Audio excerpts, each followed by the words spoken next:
हमारा टॉपिक है eco sensitive zone, है ना। ये पढ़कर ही आप समझ गए होंगे कि हम कुछ इन्वायरमेंट से रिलेटेड आज बात करने वाले हैं, है ना। कुछ पर्यावरण के संवेदनशील मुद्दों के बारे में बात करने वाले हैं, क्षेत्र के बारे में बात करने वाले हैं। हम इस टॉपिक पर बात क्यों कर रहे हैं इसके बारे में मैं आपको बताऊंगी, लेकिन ध्यान रखिएगा ये यूपीएससी में आपके GS paper 3 environment and ecology को कवर करता है। देखो, सबसे पहले कॉन्टेक्स्ट की तरफ नजर डालते हैं। कॉन्टेक्स्ट हमारा है क्या? अभी रिसेंटली एक मीटिंग हुई थी। ये मीटिंग किसकी थी? ध्यान रखिएगा, national board for wild life के द्वारा एक मीटिंग को ऑर्गेनाइज किया गया था। ये मीटिंग थी इसलिए जिससे कि हम लोग इको सेंसिटिव जोन में सुधार ला पाए, कुछ दिशा निर्देशों को तैयार करें जिससे कि उनकी रक्षा की जा सके, है ना, और उस पर कुछ निर्णय लिया जा सके। ये मीटिंग किसने की थी? ध्यान रखिएगा, हमारे केंद्रीय पर्यावरण मंत्री के द्वारा, यूनियन एनवायरनमेंट मिनिस्टर के द्वारा ये मीटिंग की गई थी। आइए चलिए सबसे पहले हम समझेंगे कि ये इको सेंसिटिव जोन है क्या और इस पर ये मीटिंग इतनी आवश्यक थी क्यों। सबसे पहले जो इको सेंसिटिव जोन है, जिसको हम लोग इकोलॉजिकली फ्रिगाइल एरिया के नाम से भी जानते हैं। क्यों कहते हैं इसको इको सेंसिटिव एरिया या फिर इको फ्रिगाइल एरिया? क्योंकि गाइस ये वो संरक्षित क्षेत्र है जहां पर बायोडाइवर्सिटी के पैदा होने की संभावनाएं सबसे ज्यादा होती हैं, किसी भी जीव जंतु के रहने की और पनपने की संभावनाएं सबसे ज्यादा होती हैं। ऐसे क्षेत्र को हम लोग इको सेंसिटिव जोन के अंतर्गत रखते हैं। कई बार national park, wild life sanctuaries ऐसे ही क्षेत्र पर बनाई जाती है जो कि हमारी इको सेंसिटिव जोन के अंतर्गत आती है। These are created around protected areas. ये सभी क्या है? ये प्रोटेक्टेड एरियाज हैं, जैसे कि नेशनल पार्क हो गया, जैसे कि वाइल्ड लाइफ सेंचुरीज हो गई, है ना। अच्छा, हमको ये भी पता होना चाहिए कि इको सेंसिटिव जोन की शुरुआत कहाँ से हुई थी। ध्यान रखिएगा, इसकी शुरुआत, इसका नोटिफिकेशन सबसे पहले ministry of environment, forest and climate change के थ्रू शुरू किया गया था और वहीं से इसकी शुरुआत हुई थी। क्लियर? नेक्स्ट है गाइस, पर्पस ऑफ डिक्लेरेशन। संरक्षित क्षेत्र के चारों ओर झटके अवशोषक क्षेत्र को बनाना, यानी कि जितने भी ऐसे शॉक ऑब्जर्वर एरियाज है जिनको हम लोग इको सेंसिटिव जोन के नाम से जानते हैं, ये वो जोन है जो कि हमारे इन्वायरमेंटल प्रोटेक्शन के रूप में तो जाने ही जाते हैं, साथ में बायोडाइवर्सिटी स्पीशीज के तौर पर भी देखे जाते हैं। नेक्स्ट है उच्च सुरक्षा वाले क्षेत्रों से कम सुरक्षा वाले क्षेत्रों के बीच संकरण के रूप में काम करना। देखो, एक तरफ रहता है इंसान, एक तरफ रहता है वाइल्ड लाइफ सेंचुरी, एक तरफ रहते हैं हम लोग, एक तरफ निकलती है नई स्पीशीज। आपने कई बार सुना होगा, जैसे कि अरुणाचल प्रदेश की दिहांग घाटी की अगर हम बात करें तो ये वो रीजन है जहां पर सबसे ज्यादा न्यू स्पीशीज हमेशा बिल्ड की जाती हैं, हमेशा खोजी जाती हैं, हमेशा सर्च में आती हैं। क्यों?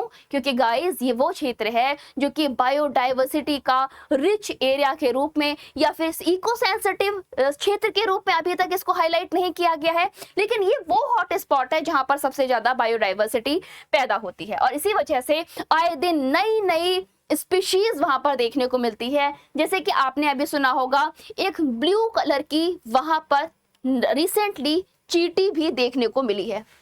चलिए अब हम बात करते हैं दूसरे पॉइंट के बारे में, लीगल स्टेटस के बारे में। गाइस 2 सेकंड दीजिए।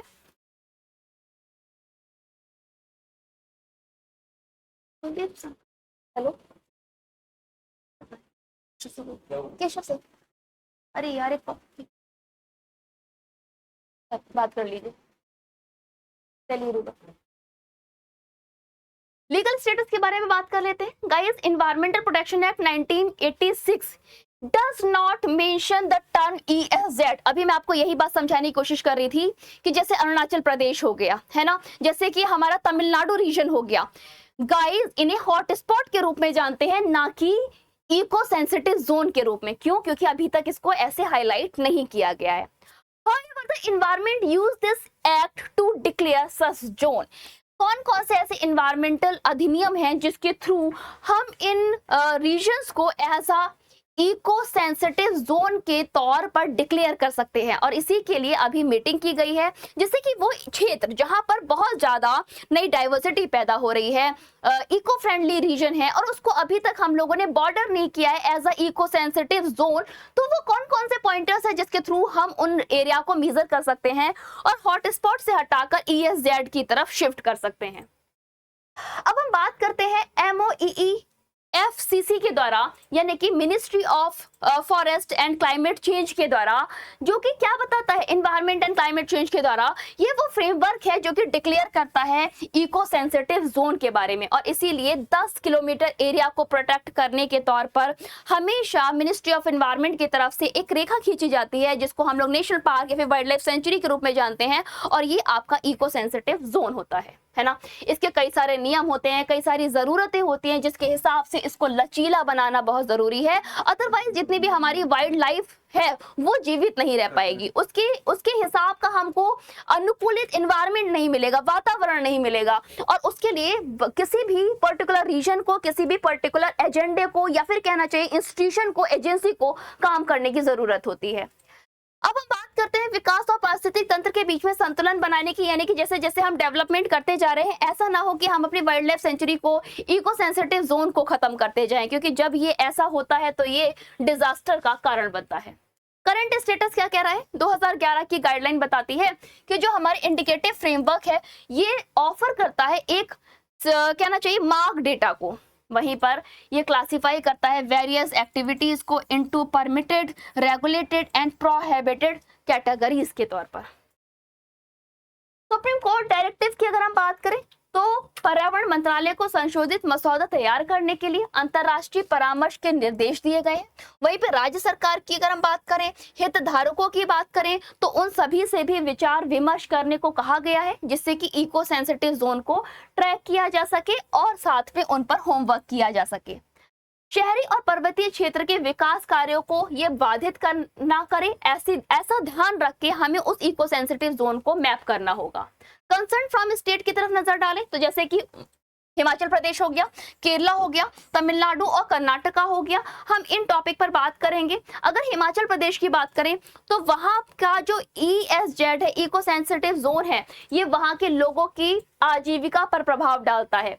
वहीं पर केरल की अगर हम बात करें तो केरल में अभी तक कोई भी नए प्रतिबंधों के डर से जो नए अभ्यारण्य है उनकी घोषणाएं ही नहीं हो पा रही हैं। वहीं पर अगर तमिलनाडु और केरला की बात करें तो वहां पे कई सारे नए लचीले नियमों की मांग की जा रही है, जिससे कि वहां के लोगों का ESZ की वजह से किसी भी तरह से आय में असमानता पैदा ना हो।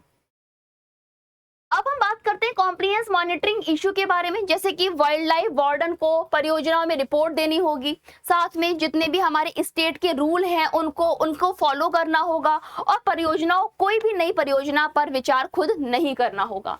इमर्जिंग इकोलॉजिकल कंसर्न की तरफ बात करें तो यहाँ पर नवीनकरणीय परियोजनाएं जब हम चलाएंगे तो इस बात को ध्यान रखना होगा कि जैव विविधता को नुकसान नहीं पहुंचना चाहिए। मरीन सेंचुरीज की अगर हम बात करें तो उसके लिए हमारा जो स्ट्रक्चरल डेटा है या फिर जो लैंड सेंट्रिक रीजन है उसको हमें कवर करना होगा। समुद्री पारिस्थितिकी के लिए विशिष्ट नियमों को बनाने की आवश्यकता है।